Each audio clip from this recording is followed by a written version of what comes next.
We just saw some students actually leaving this memorial just moments ago as it continues to grow in honor of the two victims from yesterday's shooting. You can still see some of the remnants of that crash that happened Saturday night, some of the pieces of the cars that hit each other, and that's the yield sign over there. The driver failed to stop, yet crossing the intersection, another car hitting that car, and then Janae Edmondson getting caught in the crossfire and getting struck herself. A lot of people are really scared right now, just trying to get together with their loved ones.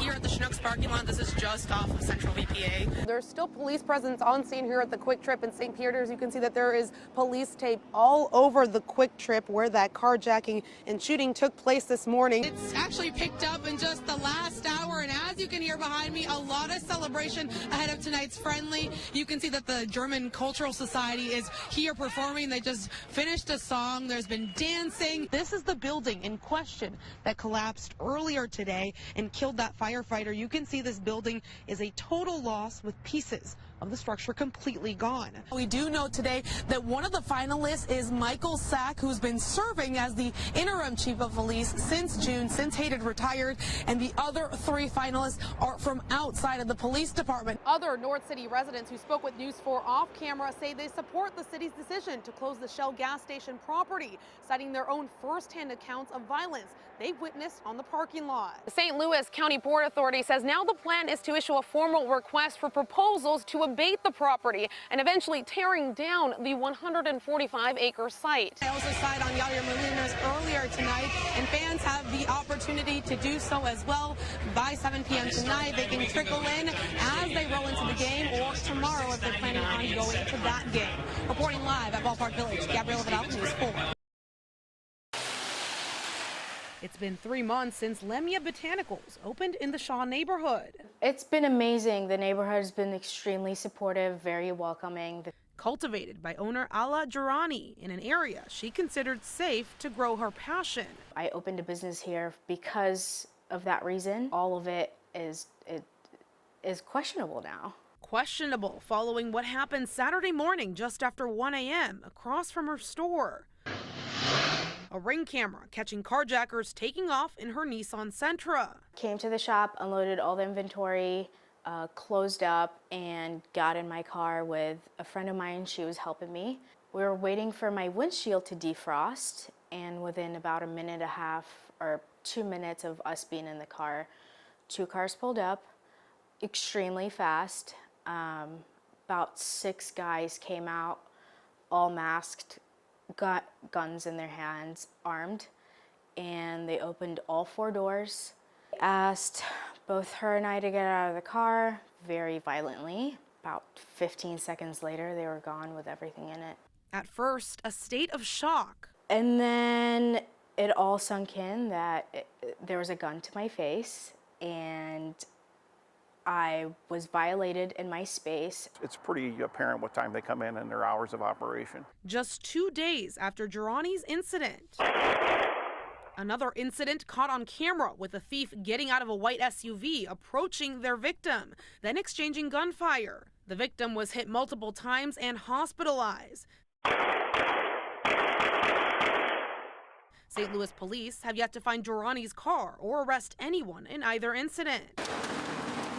Gary Hosna is with the Shaw neighborhood ownership model, trying to get the word out about these recent armed car thefts. So if you're in your car, you be extra vigilant. They will lay in wait. They will pull up behind you if you're on the phone, if you're warming your car up. From losing a car to gaining a sense of community as friends and strangers now rally around Durrani through donations to a GoFundMe set up by her friend. It helps because I am a small business. I just started, so things are really tough. I'm filled with joy. And filled with even greater relief. If you do get put in a situation like that, please walk away. Reporting in Shaw. I'm seeing my life flash in front of my eyes for a car it's not worth it. Gabriela Vidal, News 4. It's a story that's quickly gone viral over TikTok with nearly 4 million views as of today. But 25-year-old Delaney Ivanowski tells me it's giving her dad a second chance at life that's been the most rewarding part of this journey. I mean, I was upset, but I'm so grateful. I mean, it's just hard to describe. hard to describe, but the emotion on John Evanowski's face says everything. I can't stop crying. He goes, I knew you were up to something. And I said, well, I'm always up to something.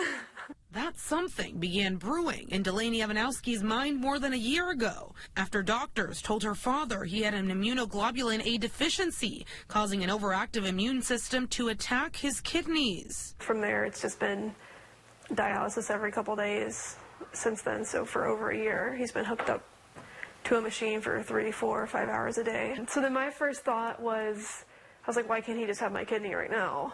John was against it. I didn't want her kidney. I'm like, you're too young. You got a long time to be here. But Delaney had other ideas. I don't even remember how I got his coordinator's phone number, and I reached out to her and I was like, hey, how can I do this? What can we start?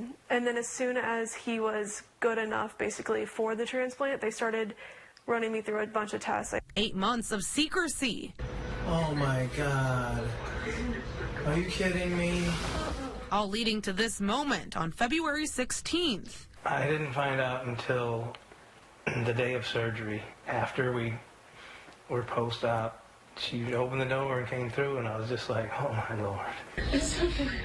A moment tugging millions of heartstrings after Delaney posted the video on TikTok, asking each of her followers to donate $1 for her family's medical costs. And I thought, why not reach out to social media? And I got a way bigger response than I ever was expecting to. Are you now grateful that you did it? Or? Oh, I'm so grateful. Not to be hooked up to the machine anymore and be able to do what I need to do or what I want to do, it's just going to be, it's a big relief. This father not only relieved, but taking a new lease on life thanks to his daughter. It is one of the greatest gifts you can ever give. And the Evanowskis are still calculating how much money they've received as a result of the viral TikTok video posted. But Delaney hopes all the funds will go towards helping her family's medical bills. And she also added that she wanted to do this so that she'd be able to have her father walk her down the aisle one day. Wow. Love that. I think my favorite part is raising a daughter myself. You want them to be defiant, but you hate it on the inside. What a time for her to not listen to her dad. She was independent, but also doing it for a good cause. Yeah. Now she can always say, Dad, you remember that one time I saved your life? Yeah. I did that, didn't I? Yeah, she has a lot to hold against them now. That's a great story, Gabby. Thank you. It was a massacre in her room. I mean, you see bullet holes coming through her window. You see bullet holes shattered in her blinds. And you can't even explain why. A gutted Adelina Gines sits next to her daughter, 9-year-old Andrea. The trauma hasn't really hit her at this point in realizing the severity. She said it pains, it aches at times. Her right forearm wrapped in gauze. I'm trying to keep myself together. Gines says she was working Wednesday night when Andrea and her father woke up to this exchange of gunfire outside their home. Some of those bullets piercing through the side panel, blinds, and curtains of Andrea's room. And when he went up there, she had blood everywhere. And they didn't realize where she was shot. And then, when they realized she had a chunk of meat missing out of her arm. And then that's when I got the call. And I immediately left work and went into mommy mode. Gines says she is grateful her daughter is alive, but also left with frustration. You look at a video and you just see hoodlums, just gunfires, careless, reckless, and there's nothing you can do. Who do you blame? Who can I go after? I don't have nobody I can be mad at. Whether it's more policing and or youth programs to curb the violence, she says something must change. Please stop it. Just stop the violence. Just stop it. Whatever these people have going on, talk about it. They need more mediation. They need more guidance. And I hope this wakes somebody up and realize it could have been your child. Gabriela Vidal, News 4. Okay, there goes John. He's safe. That's 15-year-old John Trotter trudging through floodwaters. The quick thing was to go save the kid because I didn't want the kid to get hurt. This was early morning on July 26 as Trotter and his mother's home flooded from the rain. A scream for help across the street sent Trotter to action. He's 6'2", and the water was chest high, using, not only his swimming skills, but his ROTC training.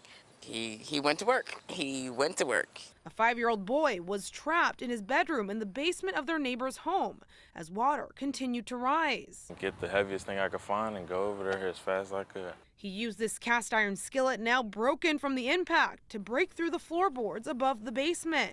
And we just kept beating it in until we could get, in there. He at least broke a hole in the floor before the fire department got here.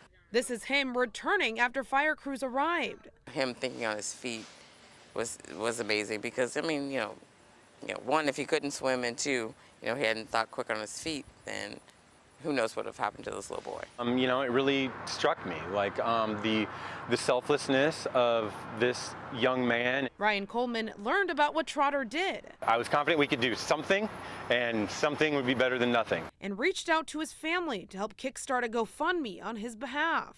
When you know that people care about the situation you're in, I think that can go a long way too. It kind of gave me hope that there were still good people.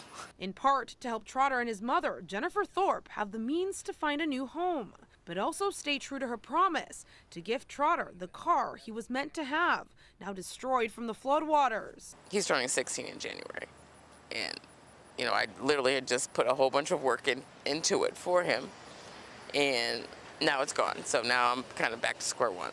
As he and his mom now take it day by day, Trotter vows to never take the love and things he has for granted. Even if you don't have all the nice, cool things, appreciate that because it'll be gone. Anything can happen. Blink of eyes, gone. In University City, Gabriela Vidal, News 4.